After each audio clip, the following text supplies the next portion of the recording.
Hello and welcome to episode 29 of A is for Architecture with me, Ambrose Gillick. I'm speaking today with architect and scholar Michael Young about his book Reality Modelled After Images, Architecture and Aesthetics After the Digital Image, published by Routledge in 2021. There's been a tendency, especially a tendency within critical theory, to treat aesthetics as suspect, to treat aesthetics as something that must be dismantled, that must be unearthed, peeled back to get to the real driving motivations of what is producing that aesthetic piece. But what this has also done is it has relegated contemporary aesthetic discourse to a kind of secondary position. That it is, if one can gain a proper ethical and epistemological base, then good aesthetics will just be the outcome. And I don't think that has ever really been the case. A is for Architecture, a podcast about architecture, buildings, urban culture and space. Hello and welcome again to A is for Architecture. I'm talking today to Michael Young. Michael, would you like to introduce yourself? Sure. My name is Michael Young. I'm an architect and an educator. I live in New York City. I'm an assistant professor at the Cooper Union School of Architecture. I'm also a practicing architect. I have a practice known by Young and Ayada with my partner, Kutan Ayada.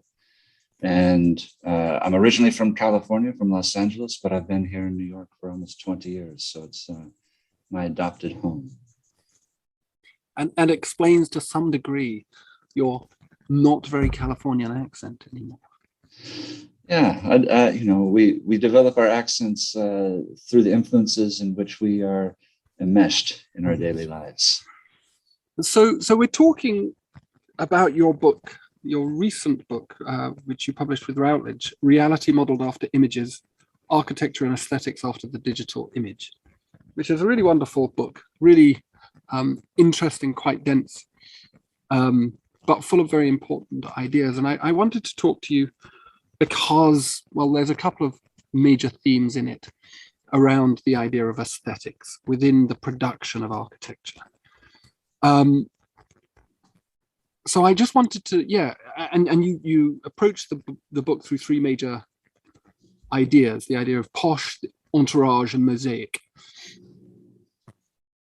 And the book is focused around the way that images or design has been impacted by image culture and shifts in image culture. And I wondered if you could just perhaps open out a little bit on some of the motivations that underpinned this book and the way that you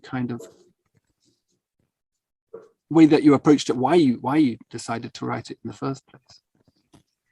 Sure. So I guess as an introduction to some of the motivations behind the research and the writing, I guess first I should say that throughout my teaching, one of the things I've always been involved with were questions of representation.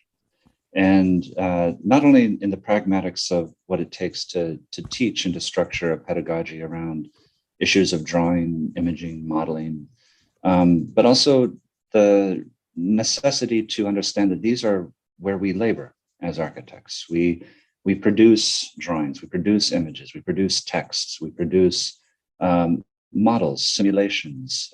These are various in multiple media through which we produce architectural arguments, architectural discourse, speculate on the ways in which a building can not only be constructed and be built, but affect the world around us, enter into culture, enter into relationships with the possible behaviors of all of the users or the people that will begin to and have their lives impacted by the architectural creations that we design.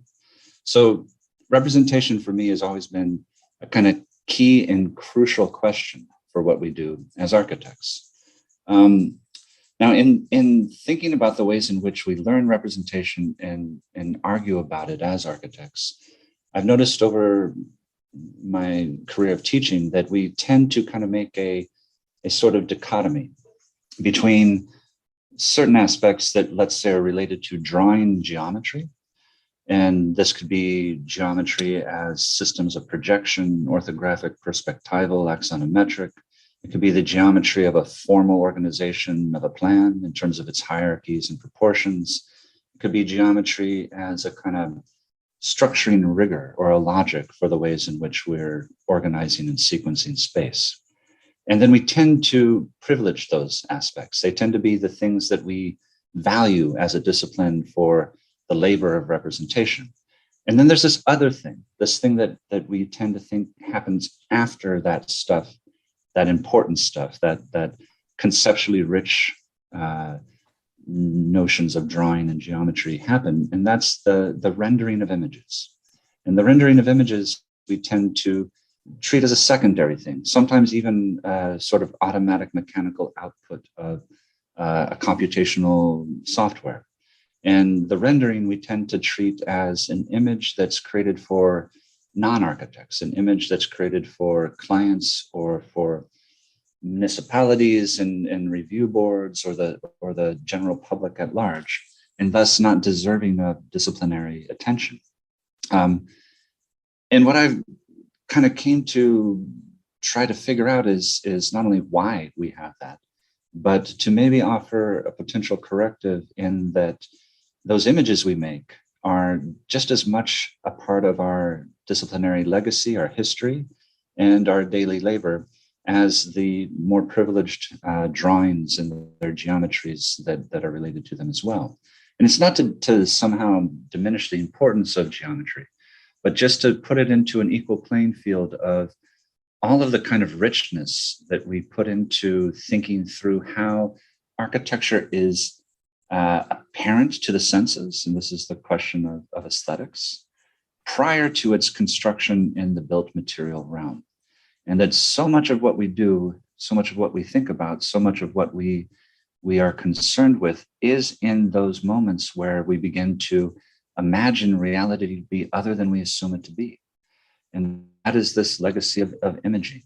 And so would there be a way to kind of look back through history? And for this book, it's really the history of more or less 150 years from the École des Beaux-Arts till today, and try to suss out the different questions and issues and a certain level of conventions that we as architects have used in the creation, the discursive argumentation, and the kinds of challenges to those conventions we have put forward as aesthetic provocations for the ways in which architecture can be different than it was in a previous manifestation. And to do so means that maybe we have to consider everything as an image, and that maybe there's an aesthetic to the drawing that privileges geometry, which is operative through imaging in the same way, but differently to an aesthetic of something that's photorealistic, or an aesthetic of something that is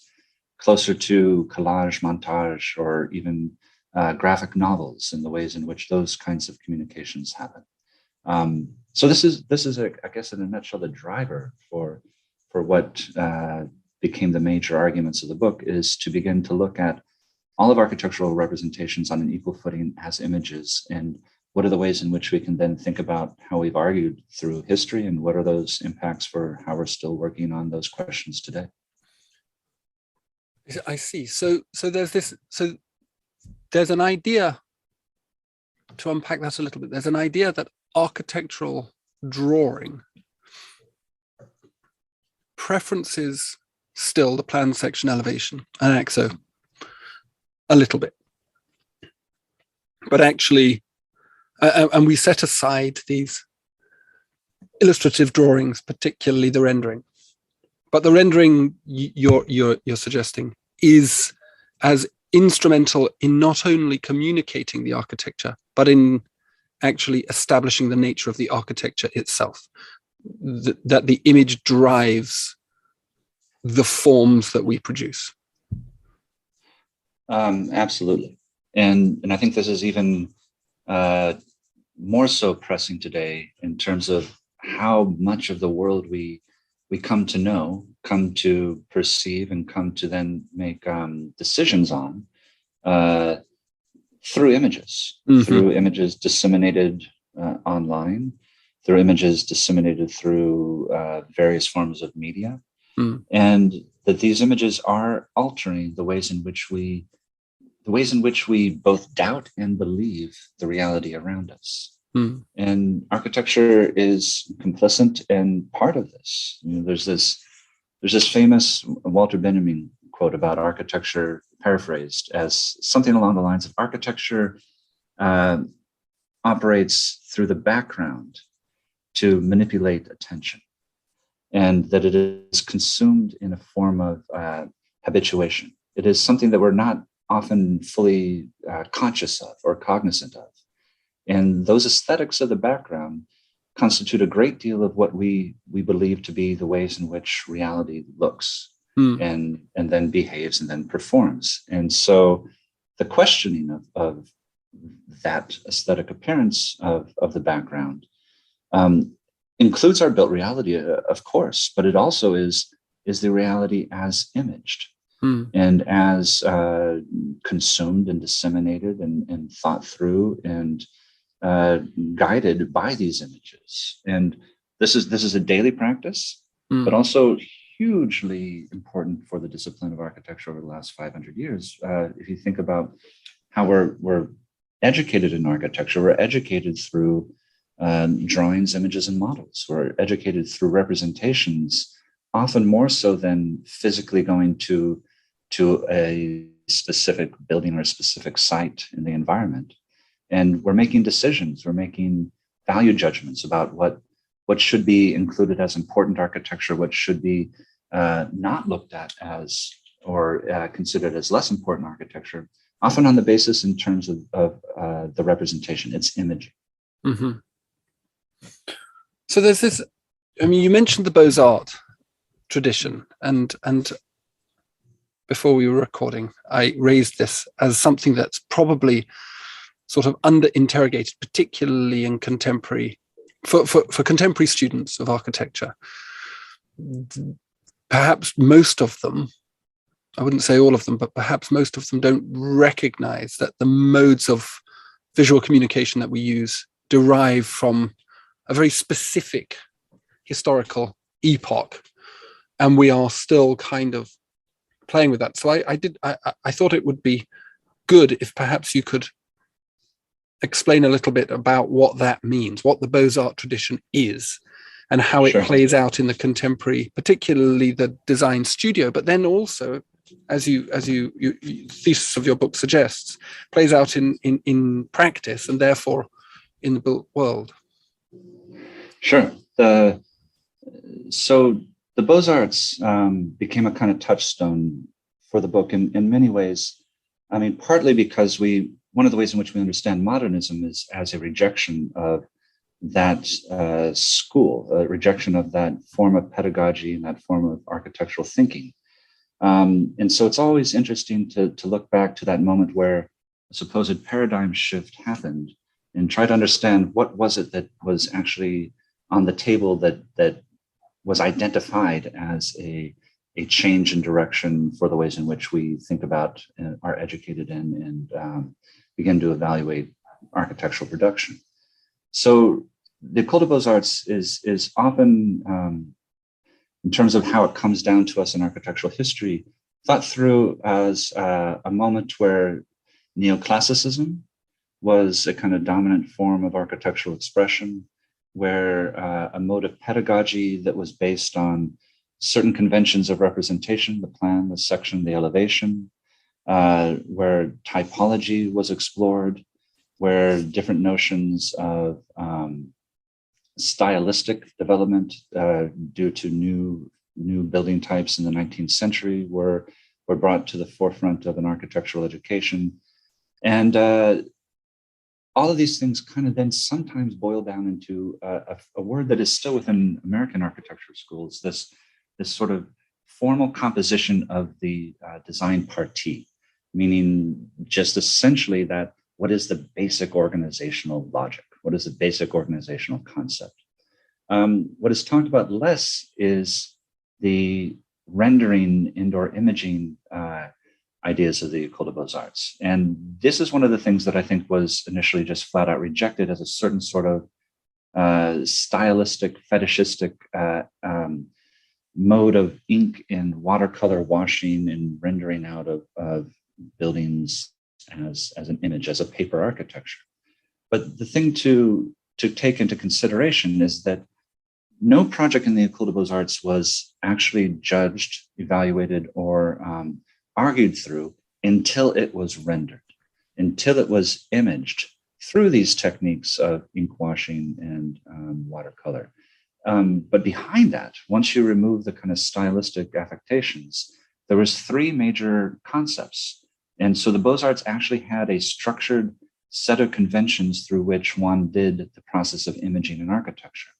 And these three words, poché, entourage, and mosaic, are the three, I guess, concepts that structure the book. So the book is 6 chapters, 2 chapters on poché, 2 chapters on entourage, and 2 chapters on mosaic. And I guess just in a very brief statement to describe these three words, poché is at one level the rendering of the interior of solidity of a wall or a floor or a roof or a ground. And it is typically thought through as either a hatch or a black fill or a gray fill. Within the Beaux-Arts, it was actually often a pink fill, which has its own sort of fascinating history for why it would be pink. But it is that space that then, through imaging and architecture, begins to propose a figure ground. And it makes the solidity of the architecture pop forward graphically, but it also allows us to see in a drawing, in a plan cut and a section cut, the voids, the spaces formed by the mass, the spaces formed by the form of the architecture. So it is a rendering convention. It is something done to alter what we look at and how we see. And what it conceals is material. What it conceals is construction. What it conceals is the labor of the interior assembly of building mass, and instead renders it out into something to be evaluated as a assembly of spaces and an assembly of masses and forms, and thus then judged by the kind of training that the architect would go through. Entourage related initially to the landscape, to the trees, the bushes, the water, the clouds, the stuff that was not the building. And this got expanded throughout the 20th century to begin to become tables, chairs, furniture, rocks, other accoutrements that would be added into an architectural image for you to understand its scale and its program and its kind of character and attitude for its potential and habitation, to the point where we began to consider the scale figure, the representation of a human body in a plan or in an elevation or in a rendering and in a perspectival, as a kind of form of entourage. And then this last term, mosaic, which its root is in English, mosaic, the tile patternings of floors, was much more than simply the description of a tile pattern. It was a whole system of the ways in which one, through rendering architectural surfaces, would guide attention to the architectural concept. So what should you focus on? What should you not focus on? Where do you want to attract attention? Where do you want to diffuse attention? How do you want to allow let's say the circulation in a plan to become instantaneously legible by the ways in which its surfaces are rendered? So this was a kind of funny combination of both really rendering what would be the surface ornament and decoration that one would see, but at the same time, rendering it to begin to convey an architectural concept, to make the partie legible to those who are trained to read this convention of architectural imaging. Mm-hmm. That's kind of the Beaux-Arts nutshell, but I guess the book tries to then follow those three terms from that moment. The book is not a work of, let's say, pure architectural history. There's as much speculation about the ways in which those things are still operative today, how they were changed by digital technologies, the ways in which those words fell into and out of fashion, and what their potential repercussions are for thinking through contemporary image making as it is somehow harkening back to a moment in the 19th century. Yeah.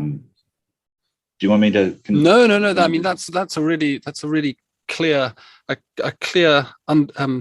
description, and in each of these three aspects, there is built into it a kind of politic, and I think the Pochet perhaps is the easiest one to understand. This idea, as you put it, of rendering out the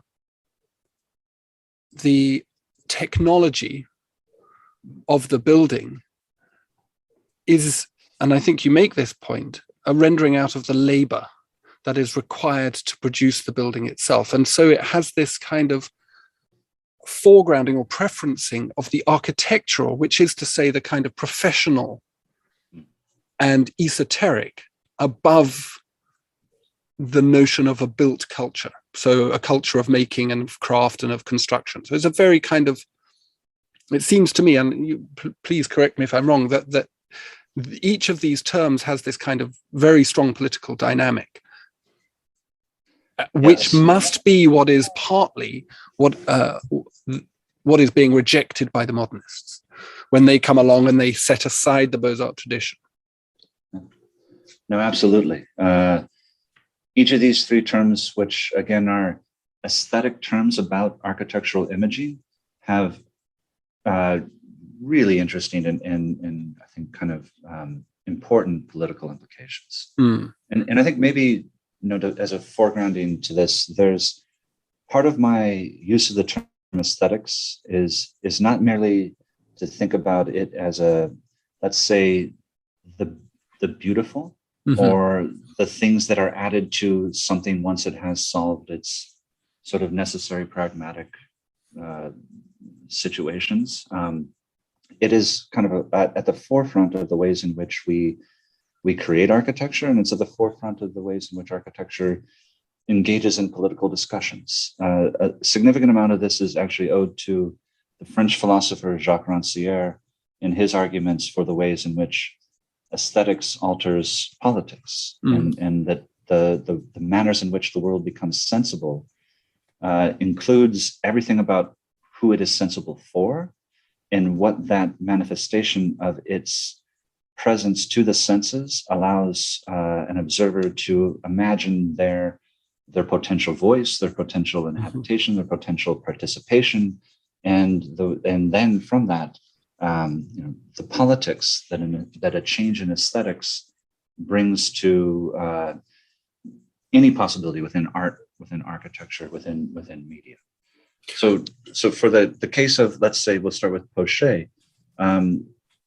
You are very right. There's a rendering out of a certain set of considerations of where the labor of an architecture or a building is, and shifting it into the disciplinary expertise of the architect. And in modernism, it was a rejection at one level of the necessity to use masonry as the only load-bearing structure. There was a transformation in material technologies with steel and concrete and glass, but also a rejection of that sort of fixity of a room-based hierarchy for the organization of architectural space.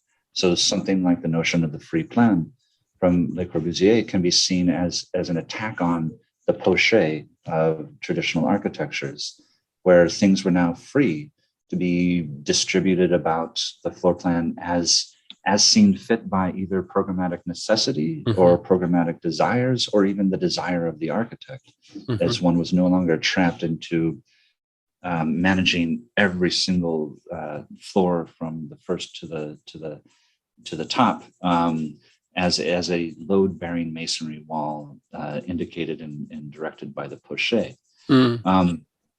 There's an interesting kind of transformation, and so the word is no longer used in let's say the first 50 years of the 20th century within a certain form of modernism. It's still obviously used within the system of the École des Beaux-Arts, which was still the dominant system in the early 20th century, regardless of the transformations of modernism and its impact.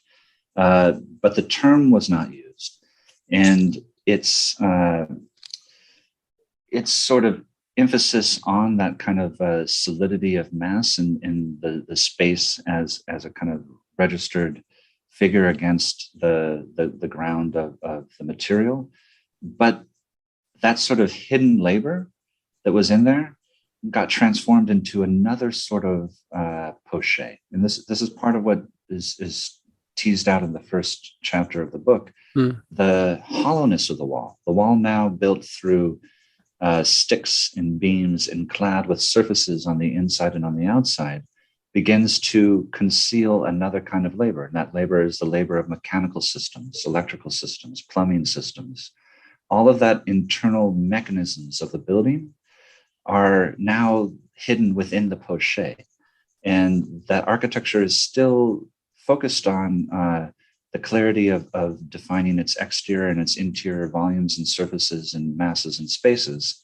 And the poche, now hollow, performs a very different role, a different role, yet still conceptually tied to the ways in which poche was once solid, now concealing another form of activity within its sort of technologically developed surface. So it sort of still operates to, I suppose, the Beaux-Arts poche versus the modernist poche. They both establish boundaries, disciplinary boundaries.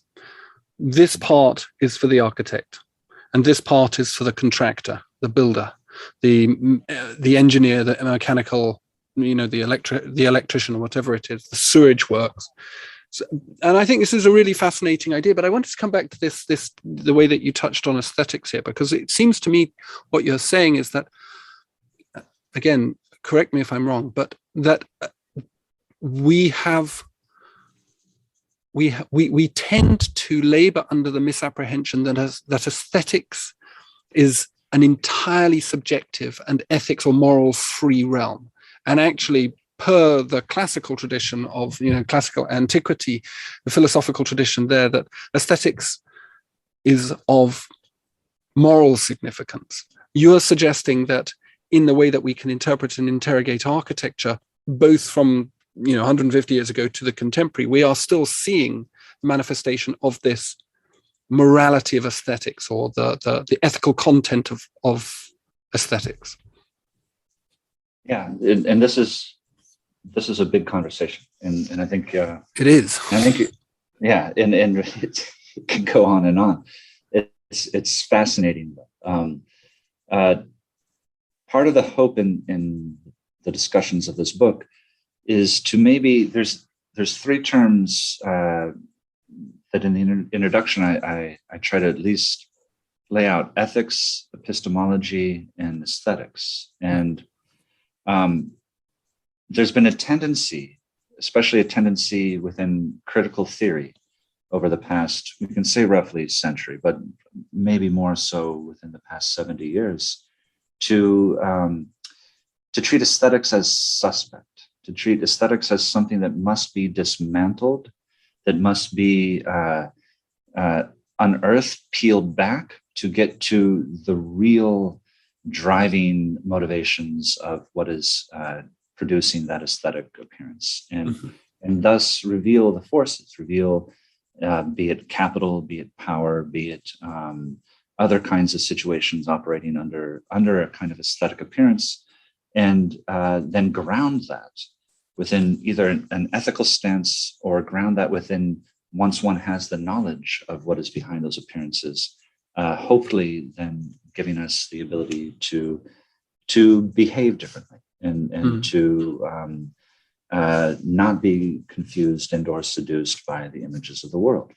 Now that's super important, and without a doubt, there is so much that is necessary within critical theory that is about raising awareness and breaking through the appearances of the world to find and understand the motivating factors. But what this has also done is it has relegated contemporary aesthetic discourse to a kind of secondary position. That it is, if one can gain a proper aesthetic, if one can gain a proper ethical and epistemological base, then good aesthetics will just be the outcome. And I don't think that has ever really been the case. I think that in a way, the hope of the book is to put all three of these on an almost equal footing, to try to understand their entanglements, to try to understand the ways in which aesthetics has altered knowledge or epistemology, the ways in which aesthetics is tied to certain ethical conceits about the ways in which we should behave, the ways in which these three things are not to be hierarchically structured, but are constantly churning as modes of ways in which we understand our relationship to the world. And so that's part of the, even if it sounds often like I'm foregrounding aesthetics, a little bit of that is a corrective against so much important and significant work, which has been to completely dismantle aesthetics and leaving it on the floor as a kind of detritus of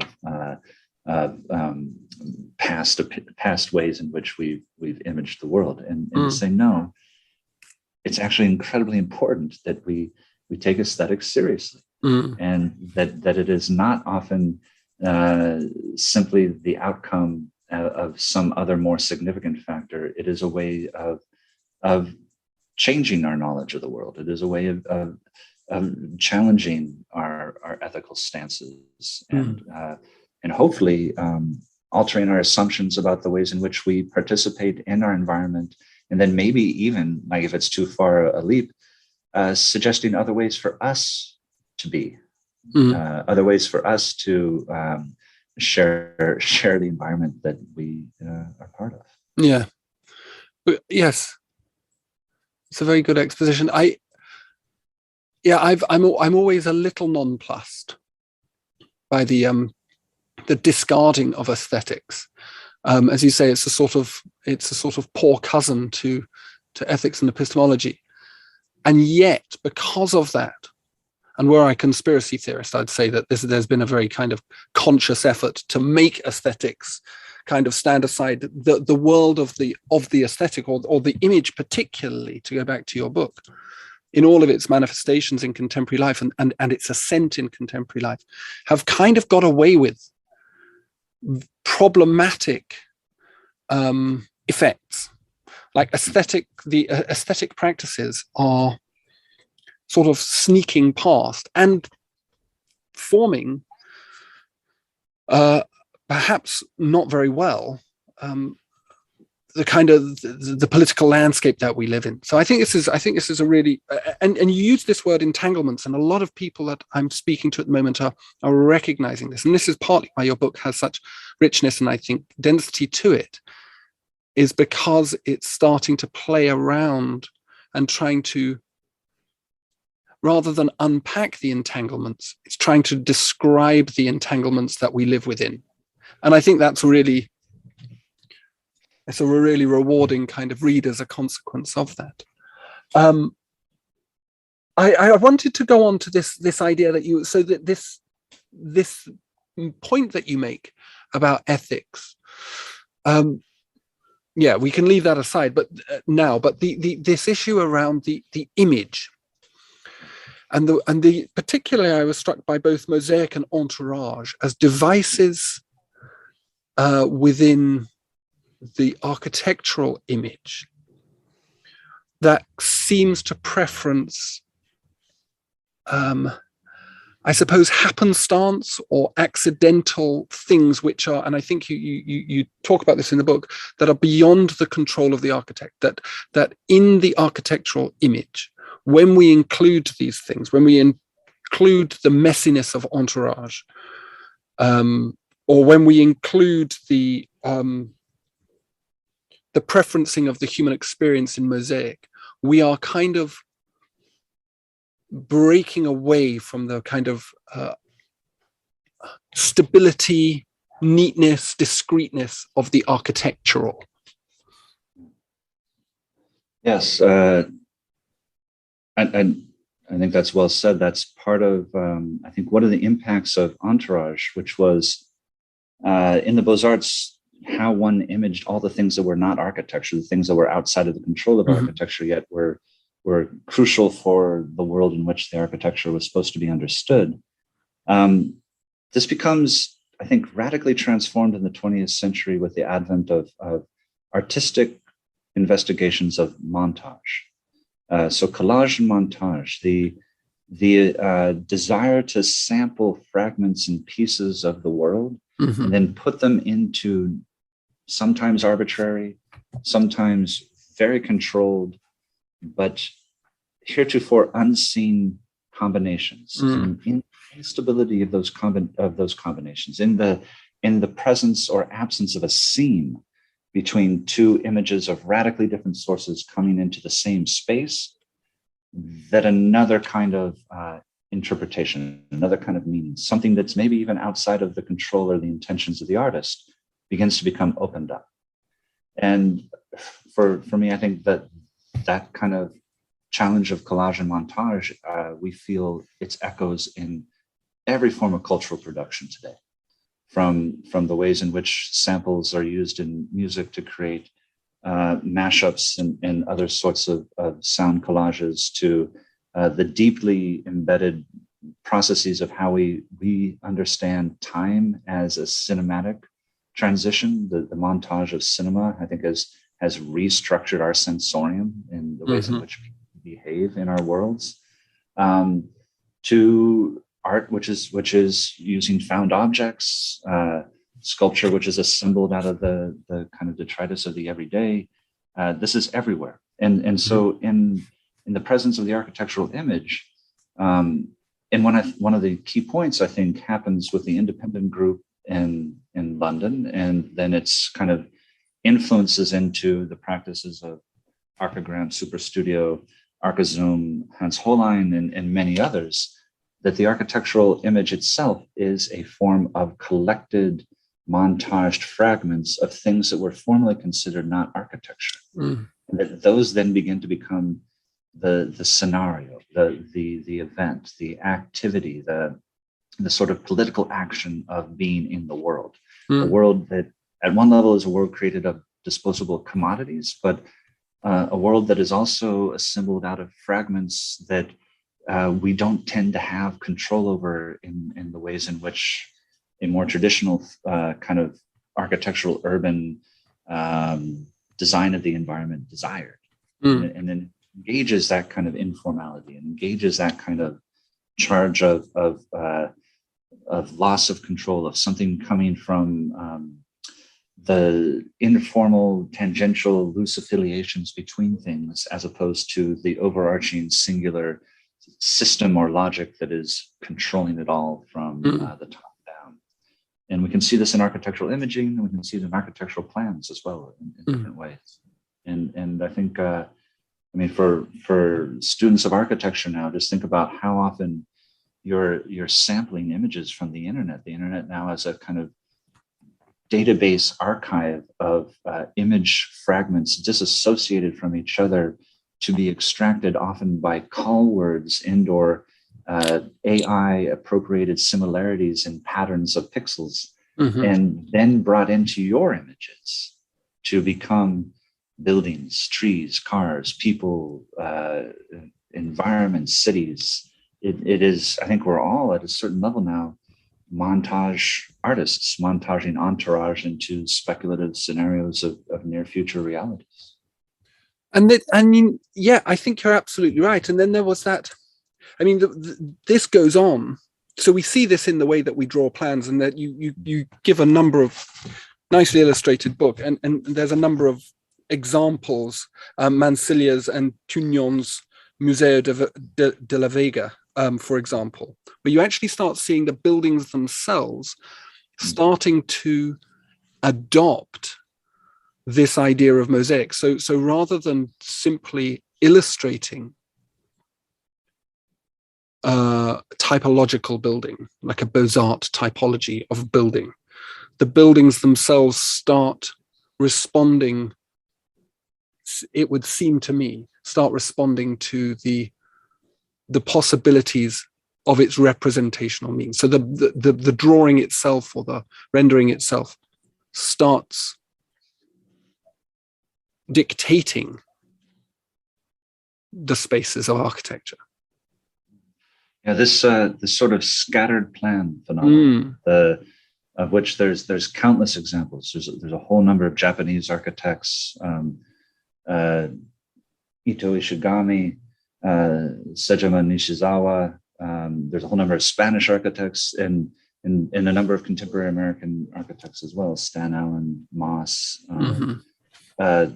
It really is a phenomenon that even though there are moments in time when we have seen plans informally organized as a scattered collection of disparate and discrete objects that are haphazardly or apparently haphazardly situated next to each other, the kind of charge that has happened in the last 25 years is kind of amazing to watch as a phenomenon. And I think this is not necessarily that the buildings are entourage, but that the buildings are now performing within the aesthetic register of the ways in which we used to draw entourage. So that when we used to draw, let's say, tables and chairs, we would always, in a plan, we'd always draw them a little informally disturbed if we wanted to create the sense of inhabitation or of changeability or of that which is not the permanent but the impermanent, and its sort of possibilities to describe potential life within an architectural plan. Those sort of characteristics of sort of huddling and clumping and nesting and touching and turning and shifting away have become a kind of an aesthetic argument for the ways in which architectural plan making can organize a series of discrete smaller buildings into a collectivity and almost a mini urbanism in a manner, to form a kind of architectural idea. Now, within that, I think there's often arguments that this is maybe more responsive to irregularities of site. So instead of an imposed, let's say, symmetrical, hierarchical partie kind of coming into and treating the site as a blank slate, that these sort of more episodic and informal arrangements could be more responsive to things like topography or site or view or light or other kinds of conditions. And in many cases, this is true. But it also has an aesthetic that is claiming a kind of more bottom-up, informal, looser organizational system that is not predetermined and or dictated by a sort of rationalized, uniform parcelization of the planet into land ownership and plot boundaries and maximization of that inhabitation. And so there's often, I think, kind of a driver in this where we should be aware of that aesthetic and try to get to the bottom of it and try to understand its implications for why people would begin to become excited about doing plans in a different way. Yeah, I mean, this whole thing sort of, so if we've got in the Beaux-Arts tradition, the kind of zenith of it, we've got this idea of an architecture which is very firm and stable. We're talking about a kind of instability, a creeping instability that comes into it, which at first seems like a challenge and has now been actually grasped and taken on. And it's the one that I often think about is the failed Guggenheim in Helsinki by Muro and Kusunoki, where the building itself is fragmented into separate parts. And, you know, it's a very big complex, and one wonders whether in reality were it to have been built, you would actually kind of register this at the scale of the human, at the scale of the front door, whether it would feel like a damn huge building, but maybe a bit more bitty than another one. And it's quite interesting also, and quite ironic, that a building that seems to have built into it this idea of democracy, this kind of, as you say, this bottom-up, everyday and ordinary kind of qualities of citizen engagement and citizens' perceptions of reality, gets cancelled by a popular vote, which I think is quite good. But I'm really, I think this is a really, really key thing. But how does the digital start playing into that? Because so I teach, for example, a cultural context course, and our core book, which feels quite contemporary to me because it shows my age, it's from 2013. And I was talking to our external examiners yesterday, for the postgraduate course that I teach on here. And I said I'm thinking of updating it, and one of the external examiners is one of the authors in this book, and I felt a bit nervous about saying this, but things have changed a lot in the last 9 years, not least the ascendancy of the digital image. So that's a very long way of asking you, very simply, how does digitalization, particularly of the image, and it's spread everywhere. How has this changed the architectural image? Has it? Will it? I suppose is the question. Well, I think one of the things that the book is trying to get at by at least extending this back beyond we'll say the advent of the digital model over the last 25 years, is to show that many of these conversations have been happening for a much longer period of time. Mm-hmm. And that although the digital is transformative, its transformation is maybe best understood in terms of the ways in which it addresses and/or changes certain architectural conventions of representation. Yeah. And so once it's put into that kind of context, we can begin to see that where it is presenting differences, yet where some of those differences that it presents begin to become domesticated by conventions that are within the architectural discipline that are maybe not in the technology, and that it's a kind of two-way street in a manner of saying.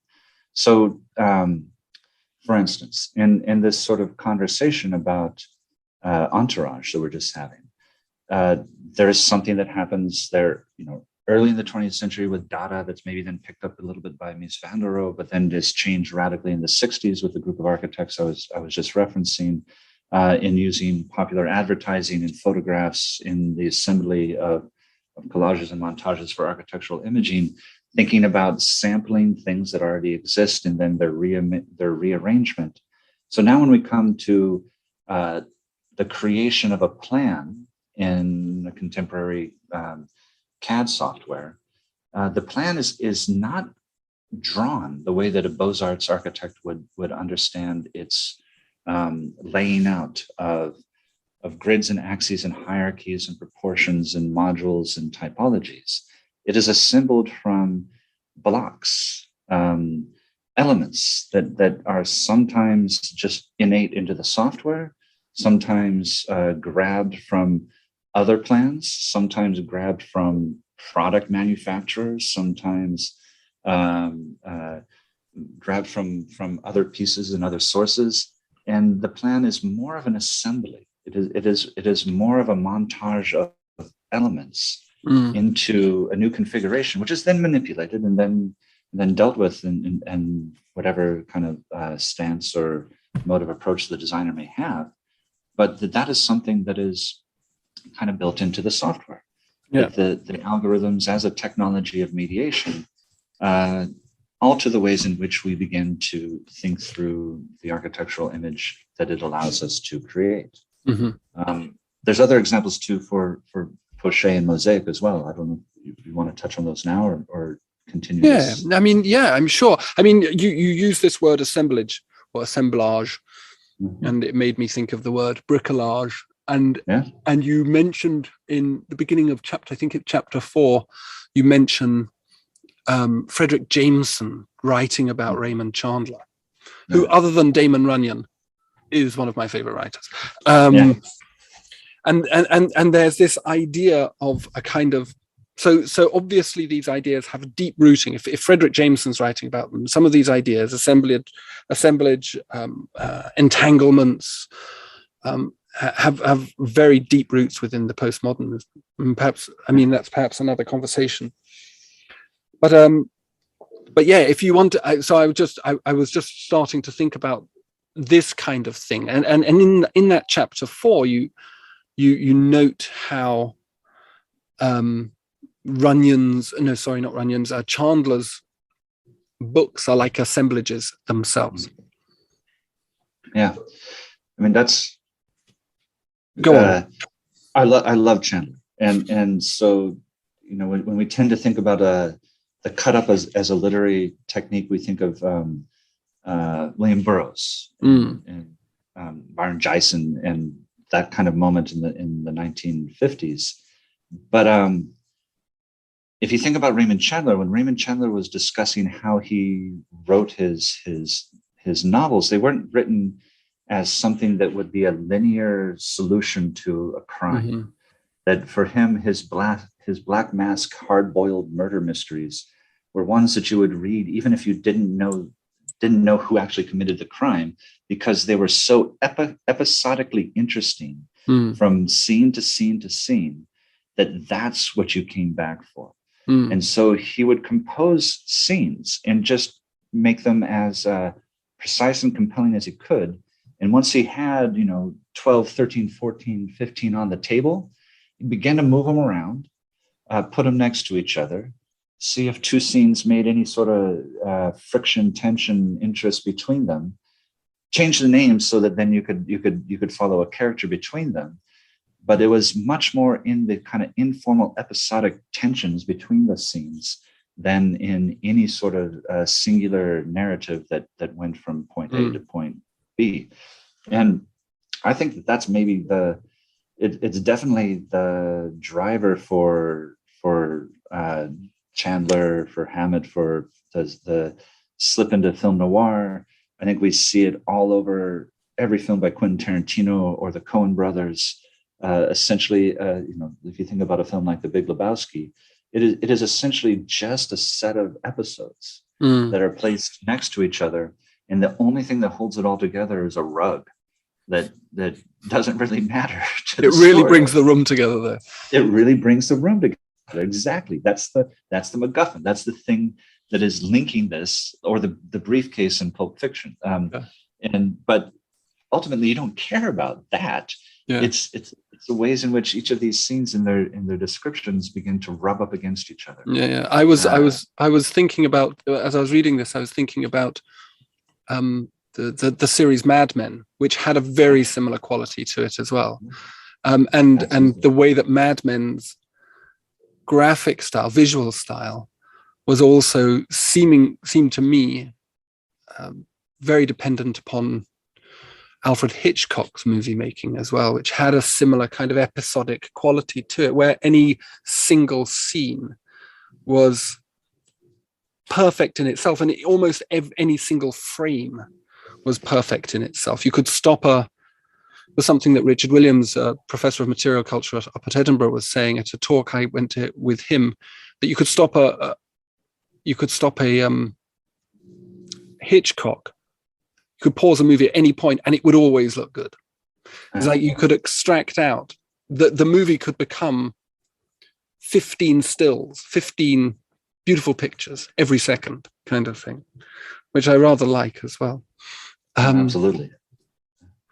So I wanted to talk about this idea. So one of the shifts that I was talking about with these external examiners yesterday was obviously this rise of social media. And social media has become, in a big way, the way that we engage with built reality. For example, when I teach, it's quite amusing that my undergraduate students now don't know automatically about Frank Gehry's Guggenheim, which is alarming. That's only 25 years old. I know. But that building itself, I've never been to it. And yet I feel very much that I know it and I understand it quite well. And obviously the act of going to it would be revealing of other things that I'd never conceived of. But my engagement with it has always been through print and visual media, particularly the internet, because it's, and perhaps this comes back to our first point, its value to the city of Bilbao and its value as an object is in fact more to do with its quality as a photographic image than it is as a building. That the photograph itself, and this comes back to ideas around digitalization and the idea of data, but which is another conversation, virtuality perhaps. is that we've got to this point where we no longer need to go places to see them and understand them, and to have as good an experience of them as we would if we went there in person. Sure. There's a number of things we can talk about here. One, let's just say, because this gets into some of the questions that are also in the book about photogrammetry. So in many ways, Google Earth, which is a giant aerial montage of different images created by different satellites owned by different entities, assembled and constantly reassembled and updated in a fragmentary way, so that as you zoom in, you feel a kind of seamless move from the planet as a ball to the planet as a continent, to the planet as a city, to the street, to the car that's on that street. All of those are montages of images at different resolutions, and combined and filtered and then seamed together to begin to present a kind of seamless feeling of the real. And then when you get right down into it, you can turn it three-dimensional, because it is a photogrammetry. It is a mesh model made from a photogrammetry scan. That means simply calculation of depth through two or more images to triangulate a single point in space through two images of that point, which, by the way, is Mongian descriptive geometry at a certain level, and it is surveying all the way back into the histories of military and landscape surveyors. But here now turned into a kind of double, another reality of our world that is the digital model as a scanned image of points.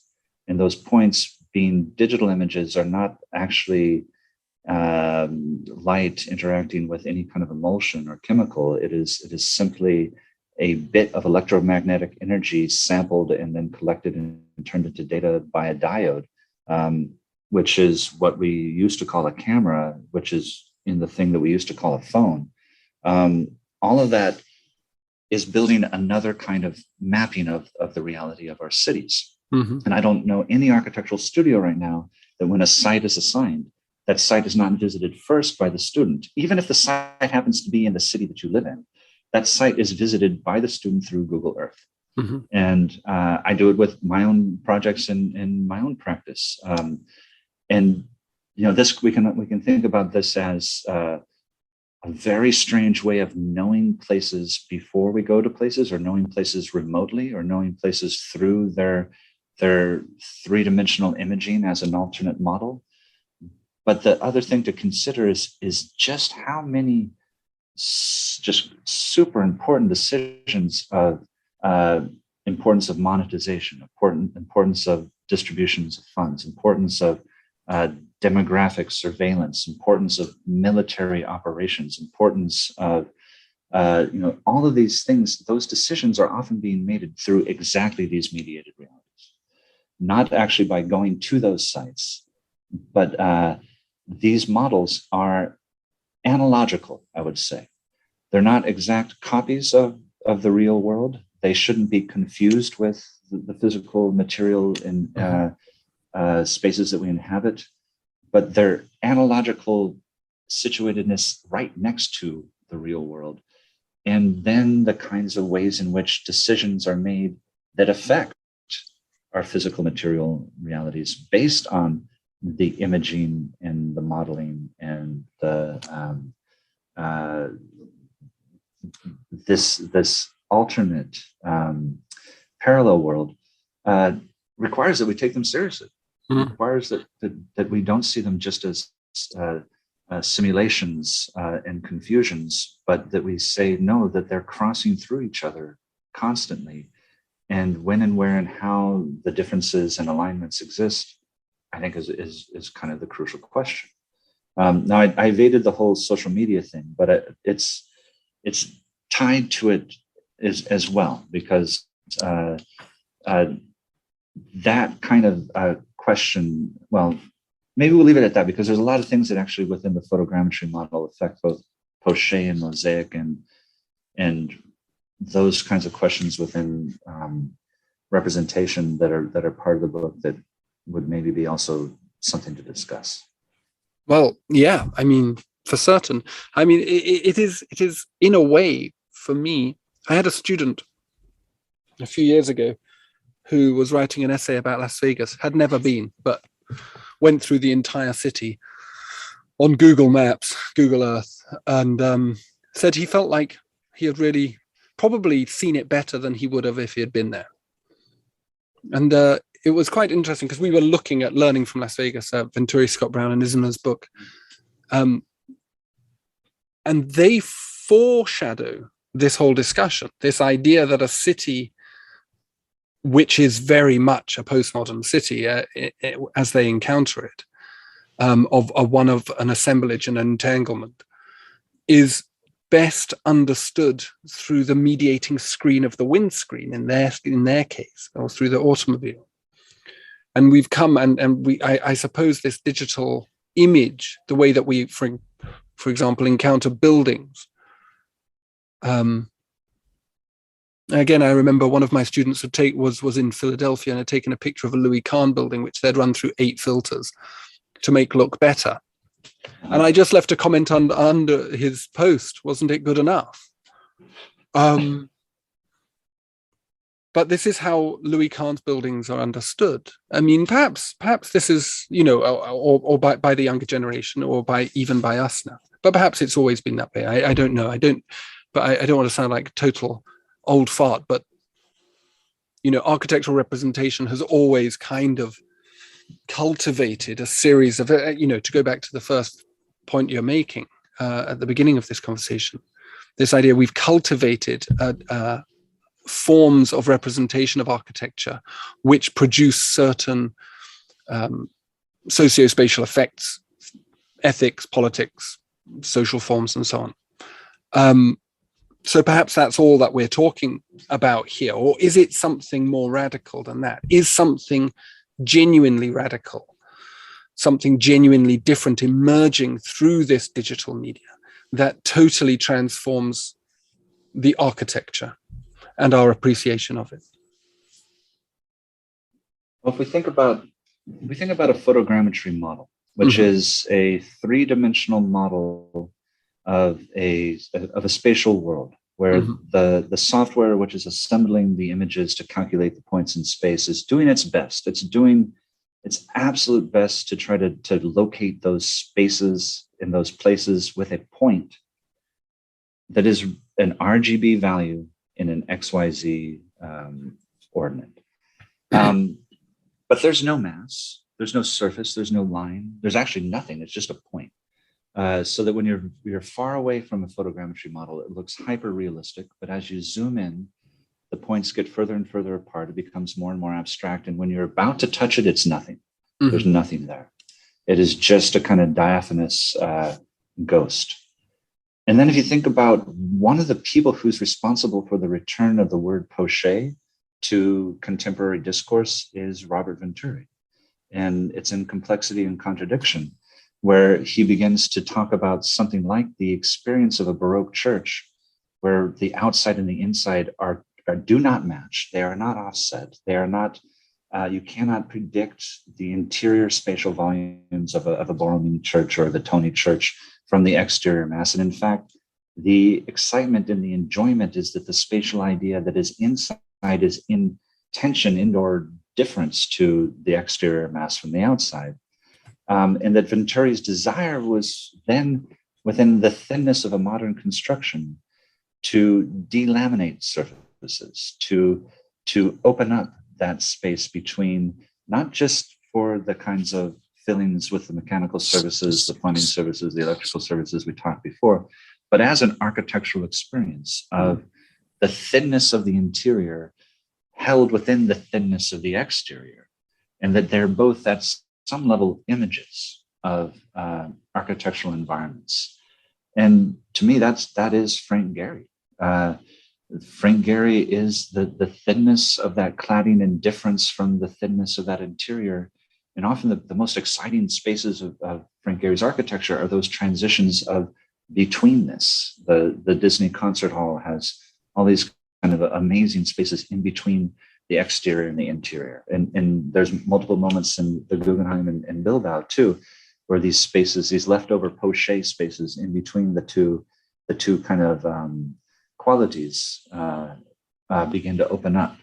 So now, whether that is radical or not, or where is the departure from previous ideas about architecture, one thing I could point to is within our traditions of representation, we're pretty good at manipulating form by handling 200 and 300 lines. Those lines indicate an edge, they indicate a boundary, they indicate an intersection, they indicate a corner, and we can manage that. But if my model has now 170 million points, which point should I move first? Which point should I move second? It doesn't make a difference at all. And in fact, you can't even think about it like that, because those points don't indicate edges of forms. They indicate just the bounce back of a kind of calculation of depth. They're much more like bas reliefs than they are like three-dimensional physical bodies. And so for us as architects to learn how to work with and design in that realm, we have to begin to think about how we manipulate and filter, back to your student who was filtering the Kahn building, large thresholds of information, large thresholds of data. And often this is large thresholds of color.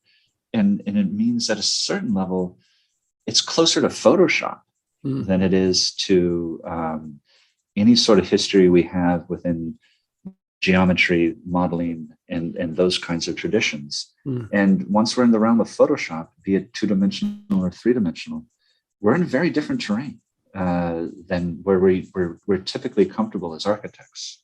I mean, we're in the presence of the image as the primary design medium.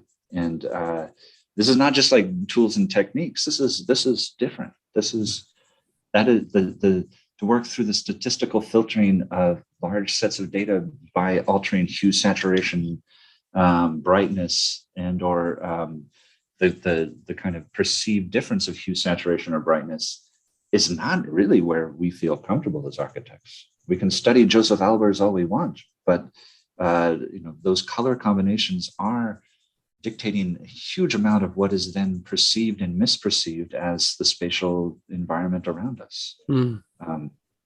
Does that make any sense? Yeah, it makes a lot of sense. It does make a lot of sense. It's sort of the rise of the machines in a way, isn't it? The way that, and these softwares and these digital technologies. It's interesting that I wonder what role architects have in actually defining these. So the architect has become subject to technologies in which architectural thinking, as we understand it, isn't really referenced. So all of these, whether it's Photoshop or SketchUp, or, as you say, visiting the site through Google Earth, which is an automatic thing that we do now, or whether it's 3D Studio Max, or if that still exists, or computer programs come and go so fast, I don't know which one, Rhino, Grasshopper. We're becoming sort of, our design ethic is becoming mediated by that. And so we come to this very peculiar juncture. So I do like the way that the book kind of acts as a way of pulling us back to a recognition of in a way, the heritage or the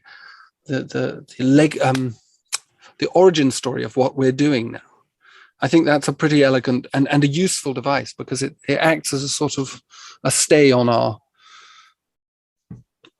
these tech people that are making us behave in ways that perhaps, as you say, we might not be very comfortable.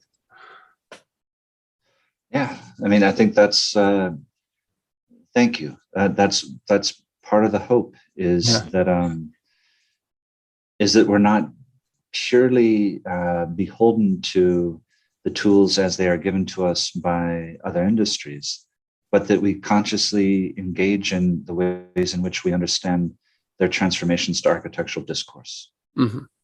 and to see it in a bit longer history, and then hopefully to gain. So it's part of like, trying to say that there's a poche within photogrammetry model. It is to say that that's an architectural term with an architectural history, and it may not be the same poche as Bramante drawing St. Peter's. It may not be that same kind of question, but if it is about that space which is hidden between things, between the inside and the outside, that space that is the kind of absent residue in between a scan, in between surfaces that are occluded by other surfaces, that if that is considered potentially within the history of Poche, we gain a different way of thinking about how to use those tools. Mm. We link it into an architectural lineage, which allows us to begin to misuse those tools for architectural possibilities. Mm. This is not precisely within the book, but there's something interesting about the softwares that we use and whether or not they're traced back through the entertainment industry, which is video games and cinema, Mm. or if they're traced back through the industrial design industry, automotive, aerospace, and nautical. Because Rhino goes back through the industrial design industry, and Maya 3D Studio Max goes back through the entertainment industry. And they set up very different kinds of design spaces for us to think in. Mm. And to just be aware of that, and then to tie those into architectural histories of representation, hopefully allows us to again, not be beholden, but to learn the tools and techniques, but then to treat those tools and techniques as not just purely technologically driven, but tools and techniques which are part of the ways in which we exchange ideas and evaluate novelty, evaluate things that are within a tradition, things that are outside a tradition, and hopefully push against some of those boundaries and redefine continually what we do as architects. I think it's, I think one of the things all architects do is at some point, before they reimagine the world through the buildings, they reimagine the world through challenging representations. And I think this is kind of where and why this is such a crucial issue to kind of tackle, for me at least today, is to try to put into context that these new digital softwares are not going to automatically bring a wonderfully fantastic new digital world into being. But they do change things, and somehow becoming aware of what it is that they change is our necessary task today. Fantastic. What a wonderful point to stop on. Thank you ever so much, Michael. I really enjoyed listening to you to speak. Thank you, Ambrose. It was fantastic to speak with you as well. Well, ain't that neat? A masterclass in thinking. Thanks to Michael for his excellent book and his willingness to talk about it, and to Routledge for sending the book too. Please see the podcast description for links to the book, to Michael's professional profile, and to his Practice Young NA Arters website and social links. And don't forget to like, subscribe, follow and share. A is for Architecture on the internet. Cheers.